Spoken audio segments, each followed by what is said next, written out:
Hello and welcome to TechNow, the web series for ServiceNow administrators and developers on a wide variety of platform topics. My name is Chuck Tomasi, and it is my honor to be with this team to present this topic. This has been something that's requested, lots of bits and pieces, people asking for information all about it, so very excited to get into the content today. A little bit about me before we move on. I have been in this industry for over 35 years. It's closing in on 40, and I'm feeling every moment of it. I've been with ServiceNow for over 10 years, 2 as a customer, and the rest as various roles within the organization, generally around custom applications, integrations, and the platform in general. I do this web series since 2013. This is episode 71. So yes, we've been doing this monthly for a very, very long time. And if you haven't already gone to the community and looked at the list of episodes, there is a load of great content back there. Also do live coding happy hour when the opportunity presents itself with it's Andrew and looking for Dave's replacement, and also proud to be part of the ServiceNow community. So without further delay, I hand it over to Kreg. All right. And I'm Kreg Steppe. I'm the program manager of Cloud Labs. I support all the training infrastructure that you may or may not have already seen, like at Knowledge or any of our training classes, all the instances that we offer the students to be able to do their labs. That's all the work I do in the background. And I've been specializing in cloud automation since I've been at ServiceNow, and before that, orchestration. And of course, I've actually been here almost 6 years, which is kind of amazing to think about. I've been doing TechNow since 2016, and some of my hobbies include podcasting, photography, and Linux, and not necessarily in that order, or not always in that order, I should say. So there I am, and I'll turn it over to Jeremy. Hey folks, name's Jeremy Duncan. I'm a platform architect here on the solution innovation team. I've got 16 years of service management experience, mostly focused in IT and IT security. Been on ServiceNow platform and in love with the ServiceNow platform since before the Aspen release, so about 2011. I've got experience implementations doing enterprise, federal, and commercial. Was 5 years as a ServiceNow customer before I moved over to the dark side. So happy to be here at ServiceNow. For the last about 6 months. Was a speaker at Knowledge 13 for any of you that were there. And we're learning about BDNA at the time. That's what I talked about, Technopedia. So shout out to Jacob Anderson for that. I got a degree at MTSU, and just a little bit of personal information about me. I am a certified law enforcement officer here in Hendersonville, Tennessee. And I do have 2 kids and 1 on the way here soon in February. So moving on over to our agenda, we are today talking about moving code and data, so you'll see a theme there as we talk. We're going to talk through best practices, and then we're going to talk through the technologies for moving that code, your configurations, and your data. We will be answering questions live during the webinar, and anything we don't get to, we'll post the answers out in the community. Capture that link there. It's a bit.ly link that will take you to the episode list where you will find episode 71 after we do a little bit of post-edit and production. And next thing we'll talk about, you know anything about Knowledge, Kreg? Just a little bit. As I alluded to, yes, I've been there a few times. I see that you have too. So be sure to save the date if you haven't already made plans to attend Knowledge 2020. It's May 3rd through the 7th. You don't want to skip past it because, you know, in hindsight, you'll be like, never mind. I was going to make a stupid joke about 2020. But be sure to come out there. It's in Orlando. I know we had a good time last time we were in Orlando for Knowledge. It's really great hanging out with everybody, like-minded individuals, learning more about ServiceNow, everybody sharing their own experiences. And there's workshops to be had, learn new stuff, new experiences. Like I said, it's going to be a lot of fun, so be sure to be out there, like I said, May 7th through the 20th, May 3rd through the 7th. It's a long conference, wouldn't it? You can barely handle the 4 days, 5 days worth. I know, right? So May 3rd through the 7th in Orlando. And speaking to like-minded individuals, you know, people that are trying to accomplish the same kind of things that you are, well, other people have more than likely done those kind of things that you want to implement. So you can go check that out over at servicenow.com/success to see if there's a solution to something you're trying to solve or something in the platform that you want to do. There's a lot of customer testimonials there, white papers, lots of good information to get you going with ServiceNow and along your journey, whether it's the implementation or simply writing an app. Be sure to go to the ServiceNow.com/Success Center because there's plenty of information there, and you can just start exploring and go down really any rabbit hole. There's a lot of information in there to help you along. And if you want to get a little further, get your hands a little dirtier, you can go to the developer.servicenow.com and you can get your free personal instance that you can play with. That's obviously not your own instance for work. You can write apps in there, get early access to releases, start playing around with the API. And also on the developer side, there's all the documentation for the server side and the client side APIs. You can interact as you try to build your own apps. There's the whole share portal, which has a lot of applications. I grabbed Chuck's Jeopardy app the other day and was playing with that, which you've probably seen on a past episode. I forget what episode number that was. But you can go get it's in September. But you can go get the application itself from there from the share. So go check it out. More information that you can probably ever consume over at developer.servicenow.com. And now, move it on to Jeremy. Thanks, Kreg, for the intro. Yes, today we're going to talk about Move It. We're going to move your code and data, and again, you're going to see a theme as we talk about the different technologies that we use on the ServiceNow platform to actually move that code and data. So just before we get started and dive into this, like anything in ServiceNow, there are at least more than one way to do things. I oftentimes find, 5, 10 different ways to do the same thing in ServiceNow. So I will preface everything that I say today with this isn't an all-encompassing conversation about every piece of technology that you can use to move code and data. We're really just talking about a handful of those. Some may be an old topic for you, but hopefully you'll be able to glean something new out of today's conversation. We are talking about some new technology as well as some old today. Without further ado, we'll talk about the difference between code and data, just kind of a 101 conversation. Most of you know the difference between the two. Some of you may not. So code is going to be your configuration changes in your scripts. You'll find those changes. Those will pop up in your sys metadata table. Most importantly, those are found in your update set. So anytime you save or update code, any scripts, client script, business rules, UI actions, UI policies, those things you're going to find in your update sets. The code can be synced with a repo. Chuck's going to talk about Git and app a little bit later. And if those of you have been watching the news out on ZDNet, there was a topic that was posted most recently about Visual Studio. So if you want to use Visual Studio or VS Code as your IDE, you can use that now. So we do have an extension out there for that. So that's code, and then we move on to data. So data would be that transactional item that sits on your instance. So whether that be an incident, whether that be groups, group roles, group memberships, role memberships, things like that. Some folks think that groups are automatically saved in an update set, but it's not. It's data.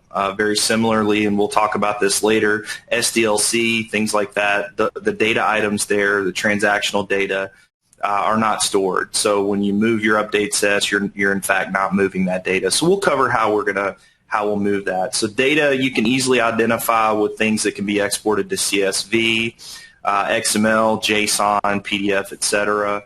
And those are always things that we can report on, right? So if you're running a report against the incident table, maybe you want to know how many priority 1 incidents have been created this month, that's data that you're actually reporting against. And, another way to identify data would be things that aren't executed in machine language, okay? So again, just that transactional data that you see across multiple tables. Jeremy, would it be fair to say that code is something that the developers or the builders would build, like a business rule, for example, and data would be something the users or the system generates as it moves along through the system? So you generally don't do any building or development in production, for example. Exactly. So good topic. So that's a good segue into our best practices in dev. So as we set up our multiple instances, so we'll start, I probably should have switched those around, but let's talk about that. So we always recommend to have at least at minimum a dev and a production instance. We always recommend dev, test, and prod. Dev being that lower instance that you actually do your development in, and not to be confused with doing your playing in. So we recommend either getting a sandbox for your organization or use your PDI, your personal developer instance, to play around. You can grab that at developer.service, or actually it's developer.servicenow.com. Leave out the dash. And then your instance setup, again, as Chuck mentioned, make sure that you have your app and update set pickers turned on in your lower environments only. Do not turn that on in production. Reason being is because we as good developers, following best practice, don't develop in production. Isn't that right? I don't know anybody who hasn't developed in production, but leave those off. Guy. I never. Leave those off. And if you don't see those, you can bet that you're probably developing in your global scope in your lower environment. So make sure you turn those on. Make sure that's just a part of your instance setup. And another thing to make sure that you're working in the proper instance is maybe choose some colors, right? So make sure your production theme color doesn't match your dev color, and make sure that that's known, right, among the developers. And then there's a Star Wars theme out there for any of the Star Wars geeks. You can grab that on the share site, which we'll talk a little bit more about later. We also want to make sure we're following ServiceNow published technical best practices. A couple that come to mind, one is when we switched to portal technology and we moved into a more mobile interface over the web.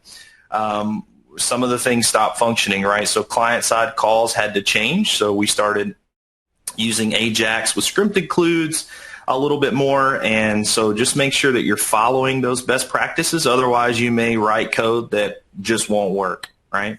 So we have those published, and those are updated with every new release. As things do change, best practices can change.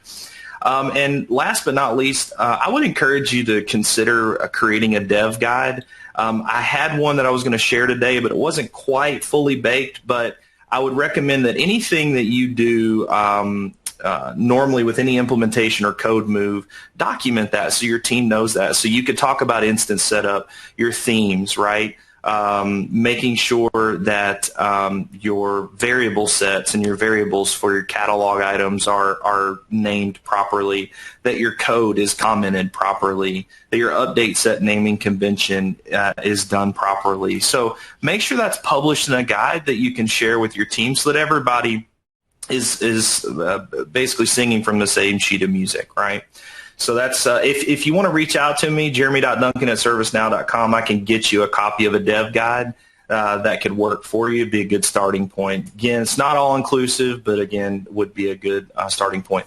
So let's dive into some of the transfer technologies where we'll move code and data. Chuck and I will dig a little deeper, so this is more of a high level. But what we're going to cover can either be found out of box in the ServiceNow share or on the ServiceNow store site.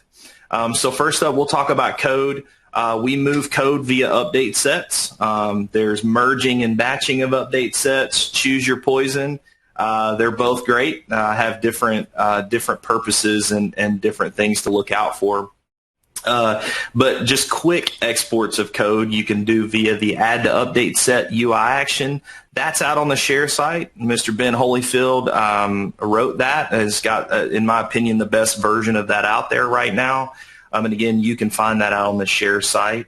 And then you've got export to XML. That is out of box and can apply to data as well. It's not just for moving code. One might think, oh, XML is, it's just code, it's just script. But no, you can actually export data the same way. So you can open up a user record, export that user to XML, and re-import that into another instance. And again, that's out of box. And then we've got app repo and get repo. Chuck's going to do a deep dive in that with that and show a demo of that here in just a moment, so I won't beat that one. And then data. So talking about new technology in New York and later, you've got IDR. also known as instance data replication. That's a really cool tool. There is a cost factor there, so if you want to know more information about that, reach out to your account executive and they can help you with the determination of whether that's a useful tool for you. We've also got the multi-table export. That's something that John Anderson provided many moons ago that I've used on multiple implementations and has served me very well. We'll deep dive on that one here in just a few minutes as well. And then we've got export and import sets. That's where we're moving data via mid-server into and out of other applications to and from ServiceNow, your ServiceNow instance. And then last but not least, we've got cloning. Now that's going to grab everything, your data, your code. Now you can create excludes that would exclude certain data from being passed. So that is all in your configuration, and there are many documents out there on the doc site that can walk you through the gotchas in cloning. And also one thing I failed to put in the slide, but Chuck has mentioned before, you can actually create an application file. If you're working in a scoped application, you can actually create that app file when you're wrapped up and actually grab that data that's included as a part of your application file. So yet another way to move data and code together. Chuck, did I miss anything on that part?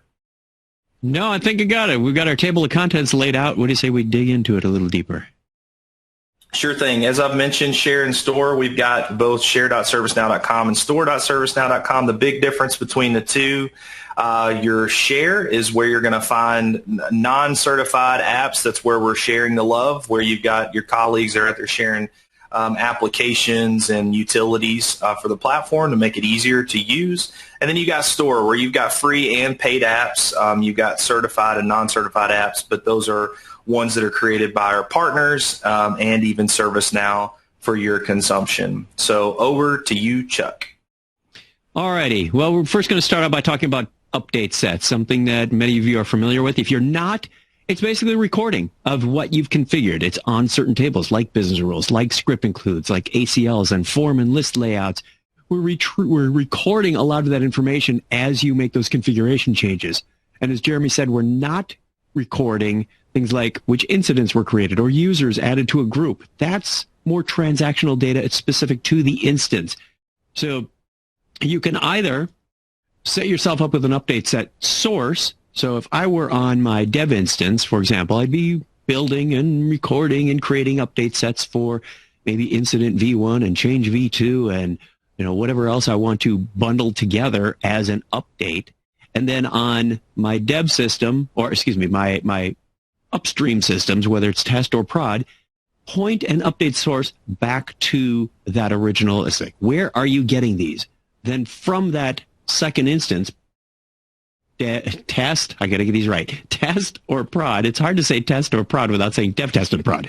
Test or prod, you would retrieve that update set. It's a simple UI action. You click a button, click a link, and it says, what is complete that I haven't seen before? Pull that in and allow people to update that. It's a very, it's like the original technology to move your changes, your code changes, and we say code generically again, not necessarily scripting, but all those other configuration changes that developers and builders would be doing. You can either build a local update set, or you can retrieve something. Let's say you go out to share that Jeremy just discussed, and you retrieve that. You download that from the share portal, put it on your local hard drive, and then you can go to system update sets, retrieved update sets, and import that as if it were your very own, as if you built it or you retrieved it from a remote system. So there's various ways to do that. I do that especially for posting to things like Share or moving a complete application between instances. Hey, this was working fine in my PDI, for example. Let me export the entire update set and give it to Jeremy and see what he thinks. We can share that application in a very coarse and robust version.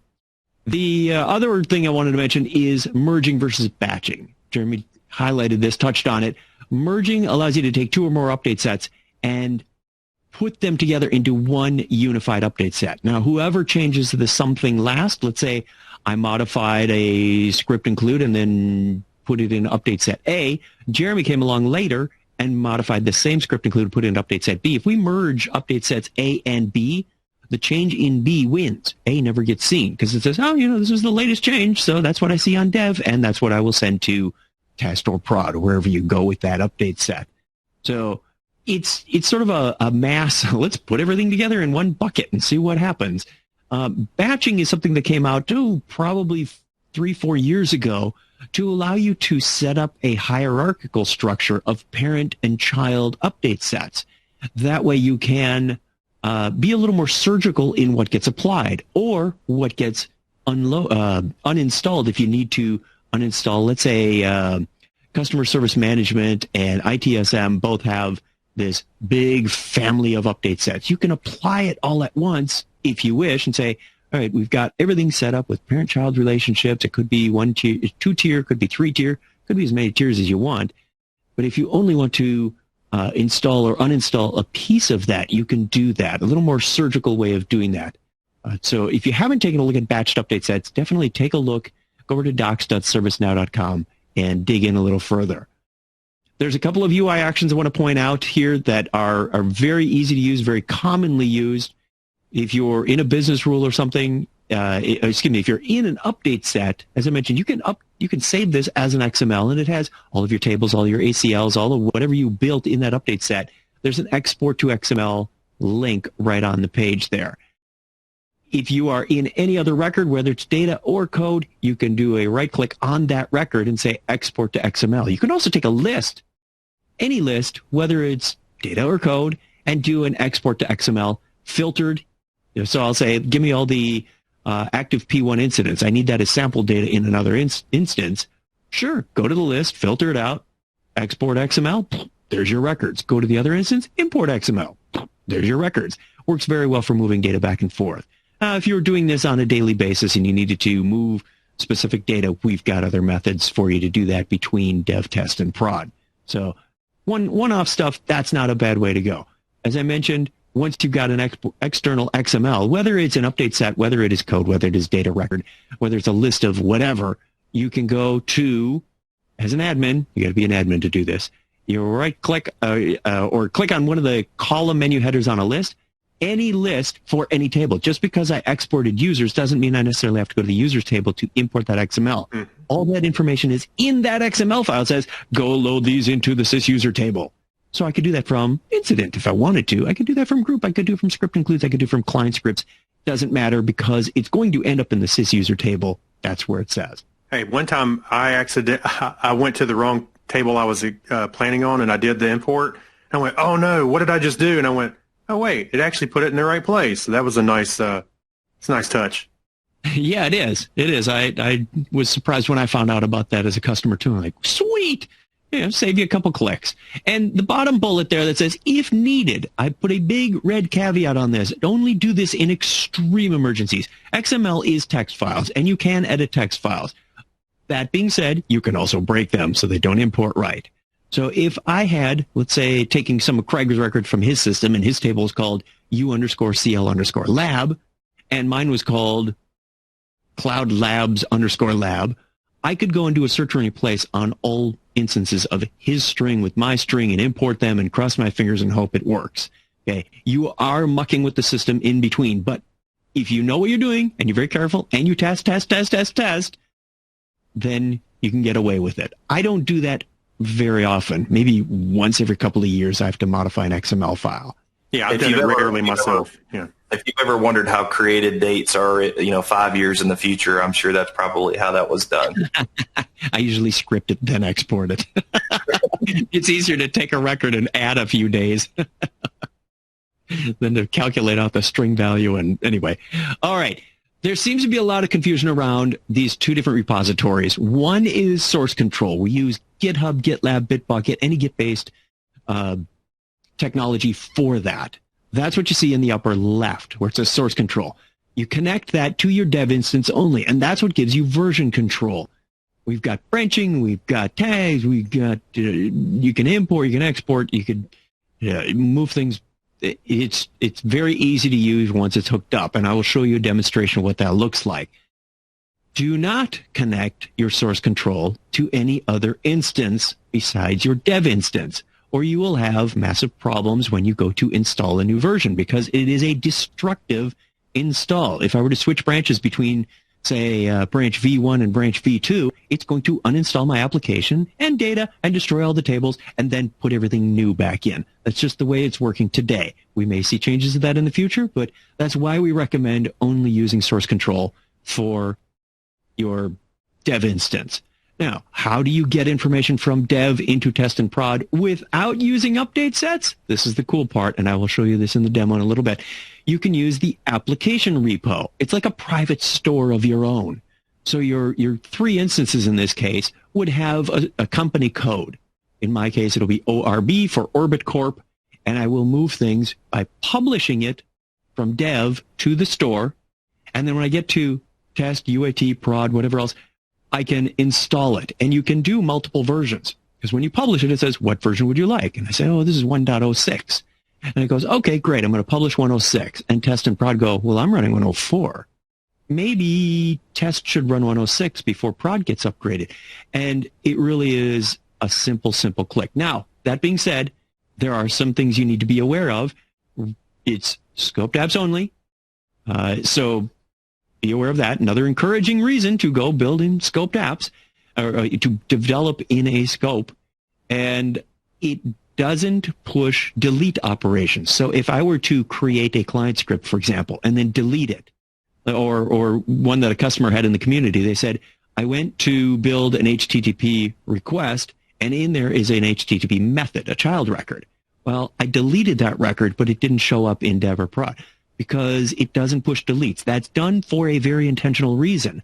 The whole reason we came out with scoped apps is to support the store and vendors so people could publish things. If you got a partner that's published an application and in V1 they said, let's make this table called customers, and you built other processes around that, whether you built it or another, you're relying on that table, and suddenly the partner says, you know what, in V2 we don't need the customer table anymore.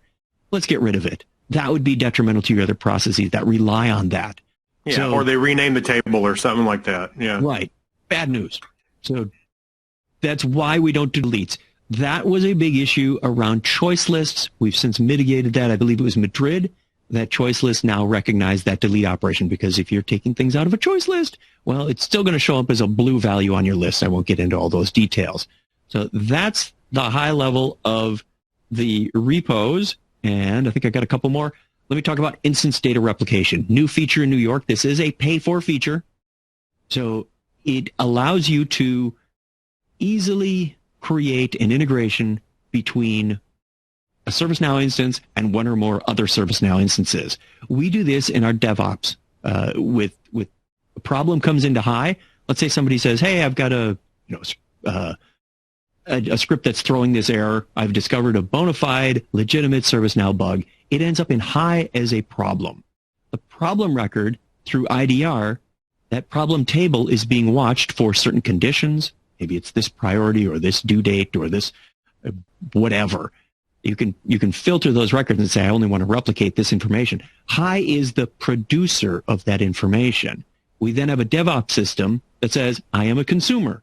If I see a record created in the problem table on high, I'm going to open up a defect record for our DevOps people to work on. And then when the defect record gets updated, it goes the other way. So you can do bidirectional syncing without creating the brittle REST APIs that go between these two.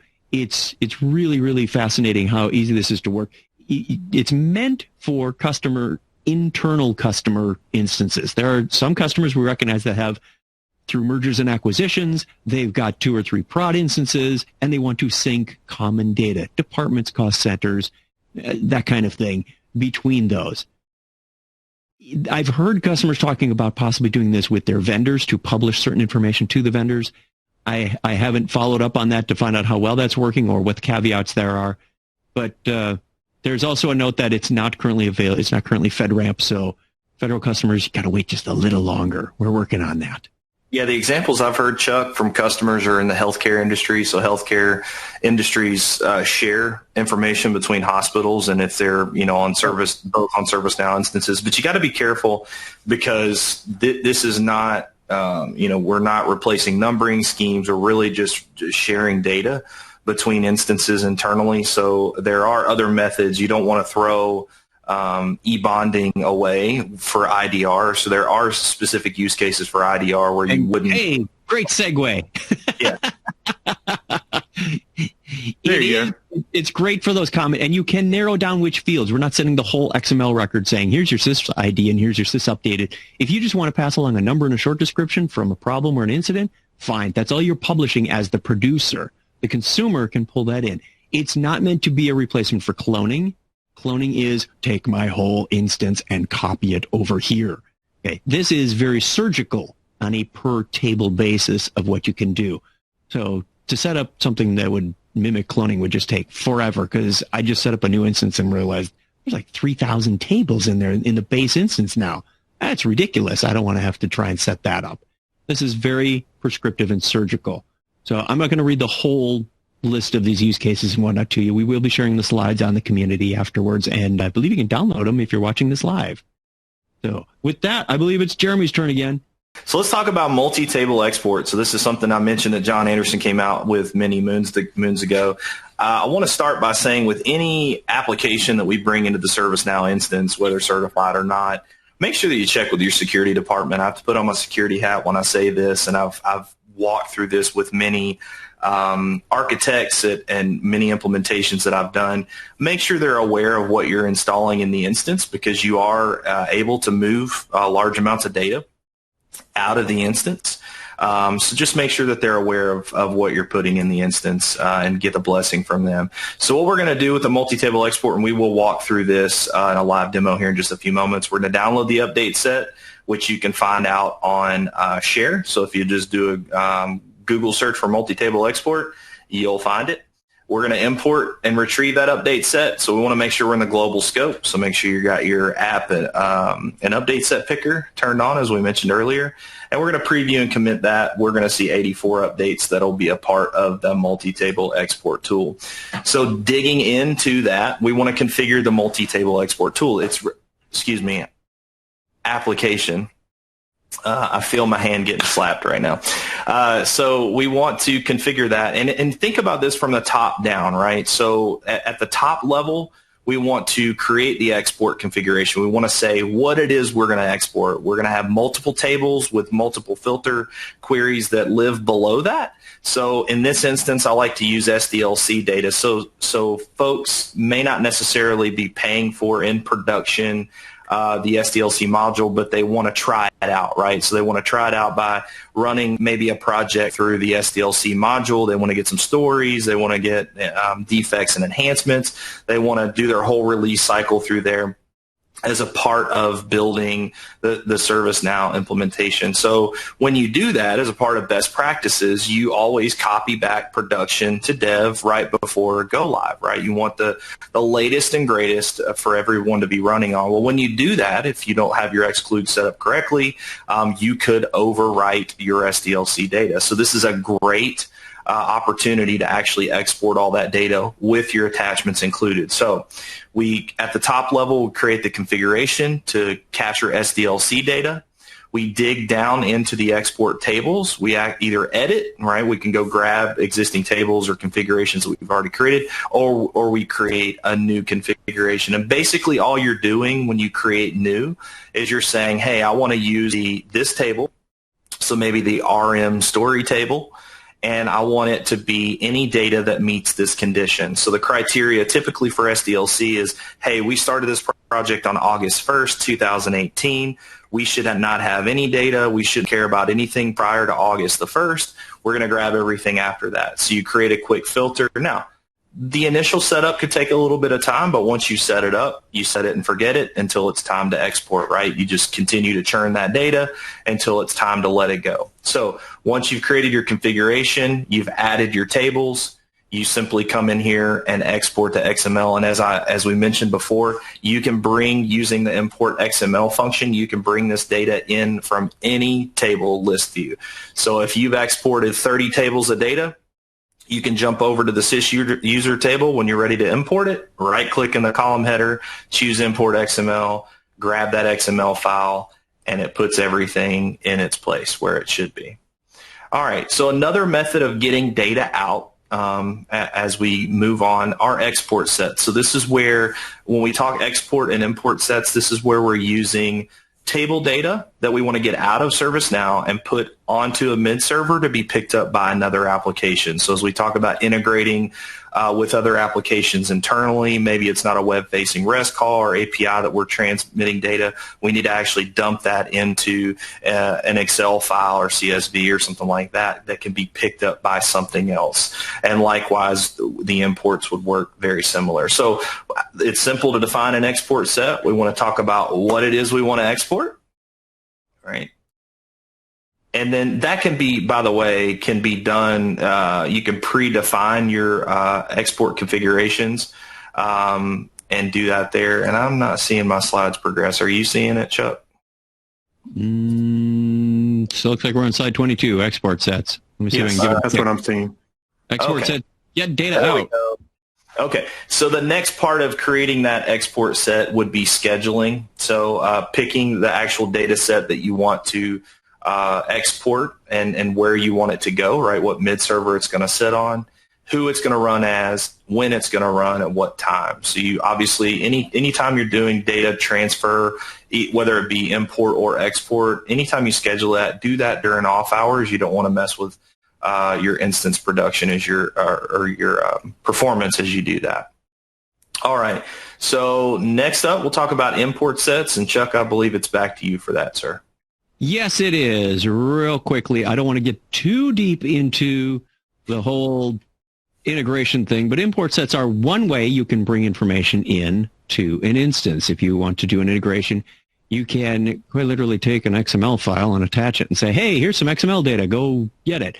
Nice thing about import sets over just doing a straight table-to-table export and import is that you've got that transform step in between. You can do different field mappings. You could do a little scripting if you want. So think about using that as well as a way to bring data in, whether it's from a spreadsheet or from some XML. You can do different manipulations to that information. So again, there is a whole, I could probably write a 16-week course on imports and doing integrations. It's a big topic. I know people that's say, just what we want, Chuck. Can you do a TechNow on integrations? Like, that's like saying, can you do a 20-minute speech on the economy? Yeah, it's a big nut to crack, and we are looking at ways to get inside that. So that's all I'm going to say about that. And finally, cloning, as we mentioned, is a way to take an entire instance, verbatim, data, code, everything, well, almost everything. We don't do all the log files, and by default, we don't do attachments.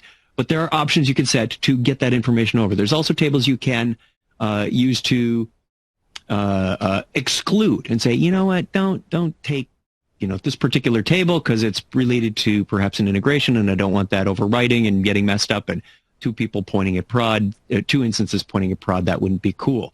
Use this as an occasional refresh. Most customers do this. They use this as an occasional refresh of their dev data or their UAT data. They say, you know what, we're using 2-year-old information here. We need some fresh data to test our fresh code. So they will save the work that's in progress either to an app or GitHub repo or export to XML, some way to get those current captured changes off the system, then clone over it. It's like a carbon copy. Take prod, clone over dev, then bring those changes back in and resume operations on development where you left off. So that's the typical way that goes. I could dive in a little bit more, but I see we're running a little short on time, and we're just getting to the demos. I think it goes without saying, do not clone dev over into production unless it's day one. Yeah, don't go up. Always come down. Yep. All right. Am I doing the first demo? Is that what we agreed on? Yeah, you're up first, Chuck. Yep. All right. I will try to keep this short. I want to show you GitHub and the app repo. Let me do my screen share. What we're looking at is from System Applications, My Company Applications. I've created an application called Workshop. I want to drive the process around workshops as we go forward.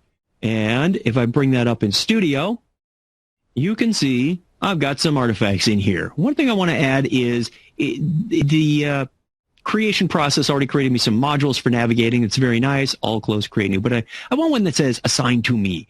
So we're going to quickly go into the application menu and create one that says assign to me. So let me create a new module down here on the related list, just making a real quick, simple, hey, I need to change something in my app. And it's always when you're doing the demos that it takes a while. But while that's coming up, I'm going to go over to my UAT system and show you that I have the workshop application already installed, and it does not have assigned to me. In fact, if I go to my company applications, oh, look, there's a shortcut. I must have been here already. It says I have demo 1 is not installed. Installed is demo 2. So I'm going to use the app repo to push a change. Assigned to me. Let's make that change first. 7 is a good order because it's at the end of the list. My link type will be a list of records on the event table from my scoped app, which is right there. And assigned to is dynamic me, something we've all possibly done quite frequently. Make a list, make it appear, and if I go back to my UAT, or excuse me, my demo system, and say, refresh that, because I added a new module, I'm going to refresh my browser window, and say, workshop. In here, there is my new module assigned to me. Great, it works. Dev is happy, whether it's code or whatever you're changing, it's easy. I say file, publish, and it says, let's publish this to the My App repo. I'm not going to publish it to the store and make it public. That's not a compelling application, and I'm not a certified partner. I update the version one more increment and say 1.05 and say added assigned to me module. Submit. And it pushes that to the app repo. I'm not dealing with XML and update sets and what's batched and what's merged. It's as simple as that. Now, over in my UAT system, I'm going to test this to make sure it works before I send it off to prod. I do a quick refresh, and it says, hey, looky, down here on installed, it's even highlighted. It says, you've got 104 installed, but look on this drop-down list, you've got 105 available. Yes, that's what I would like to do. I would like to get 105 and click the update button. That's the install process.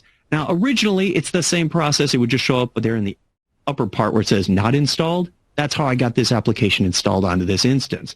I published it from dev as 1.0.0, and it showed up on this panel in UAT, and I installed it. Now I'm just making incremental changes.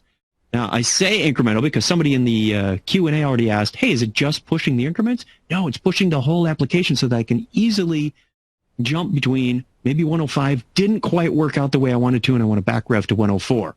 Just go up here to the picker and say, let's go back. That didn't work. Let's uninstall this. So you can do that. The workshop app, we'll do a quick refresh since we updated the module, and say workshop. And workshop is, in fact, now hasn't assigned to me. It's working the way I want with assigned to is Chuck Tomasi. It's dynamic. I don't have any data in here, so there's not going to be any to show me. But it is working. App repo, very simple. No more update sets. Death to update sets. Now let's go and talk about the GitHub repo. Again, connected only to my dev system, so it's back here. And in Studio, I have this option, link to source control. Now, currently, we do not support on-premise source repositories. It is on the product manager's roadmap, so they're aware of it, and they're working on it. So that's all I'm going to say about that.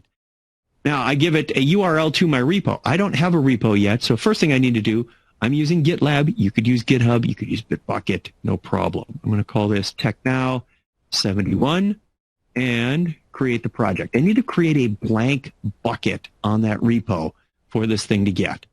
Or get. I get it now. And I'm going to copy the URL from there to there, the HTTPS, give it my credentials to...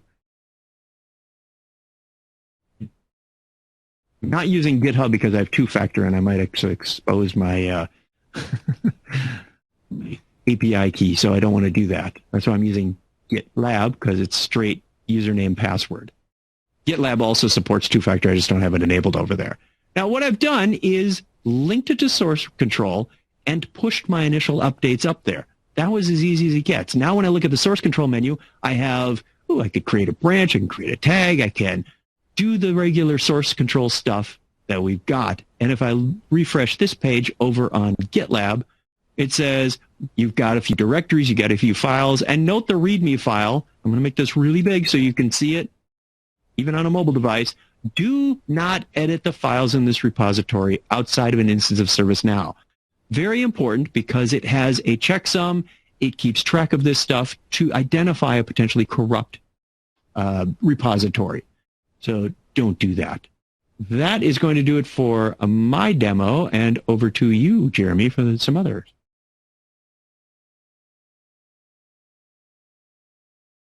All right, Chuck. Thanks. I don't know how I'm going to follow that because that's pretty amazing. But if you would let me know when you see my retrieved update set screen. Looking at the audience view now. It is there. Yep, you're good. It's there. Perfect. All right. So we're going to rock and roll through multi-table export and the add to update set UI action. So the best way to do this is grab the XML files that you should find out on Share. Again, do a quick Google search for multi-table export. I usually do multi-dash table because I think that's the way it comes up. And Jeremy, then add the font just a little bigger. Yeah, sure. How about that? Large print edition. I like that for us old folks who are looking at it on a mobile device. Speak for yourself, Chuck. So, I often look at my YouTube videos on my phone, don't you? Hey, no name call. We got to be nice. All right, so we want to import update set from XML. We're going to choose the file. I've already got the files out there, but just going to walk you through it. So we're going to update or add those two XML files to the retrieved update sets table. And so we see that they're both loaded. We'll go ahead and start with multi-table export. As I mentioned, you're going to have 84 or so updates. We see that there are 84 updates here. We are in the global scope. You'll see that I don't have my app and update set picker turned on, but I'm going to do that here. We are in default and in global. We'll go ahead and preview that. You'll see that run. Should do relatively quickly. And close. And just make sure, by the way, when you're creating the configuration, make sure you're doing that in the proper scope because you will not be able to see the tables in your or be able to add your conditions to the tables once you move out of that scope. So make sure what you're exporting, you're actually in the scope that you're doing that in. And we'll go ahead and commit. And as you can see, that's relatively quick as well. And we'll let that reload and move back to the add to update set UI action. One cool thing about this that Ben Holyfield, I believe, this is 5.4. This is the latest and greatest. The cool thing about this one is he's got the conditions set so that you're not going to see add to update set if it's something that's already captured in an update set. So you should only see that on data records or on records that would actually need that UI action. So that's pretty clever. So we're going to go test these things out. I've committed both, as we can see. I'm just going to dump the cache just in case we've got anything lingering, and we're going to jump back in to TechNow. And we're going to jump over to the configuration as I mentioned earlier. So we're going to type in export for export configuration. And you'll see that we've already got SDLC configured, and you will see that as well out of box once you bring that over into your instance. And you'll see you can set the file name prefix. So basically, if you just wanted to call this SDLC, or if I wanted to call it Duncan SDLC, I could do that and save it. So as I mentioned, we want to name it appropriately, right? Give it a good description so we know what data we're exporting. If we want attachments, let's go ahead and include that. So a cool way I've used this is for knowledge articles. Exporting knowledge articles in any categories, any things that go with knowledge exports from dev to test to ultimately production. So we've got our export tables configured. So if we go jump over to stories, for instance, we're just going to see how that one's configured. We see that the export table is called RM Story. We've named it Stories. You can name it anything you want to. You can name it Bananas if you want to, but you may not recognize what it is if you do that. So if we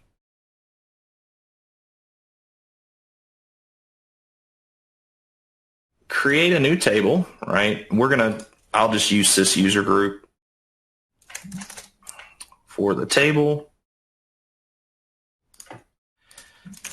And maybe we want to export groups as a part of that.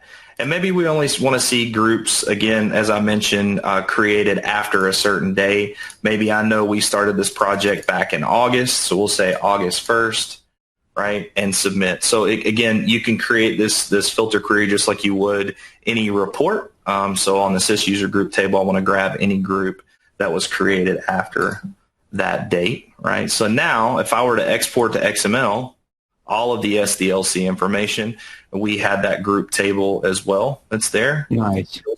You'll see in the Finder, if you open up that XML record, you'll actually see the data that goes with that. And I'm not getting Xcode to pull up. You just I think you're only sharing Chrome too, so we're not going to see it either. Yeah.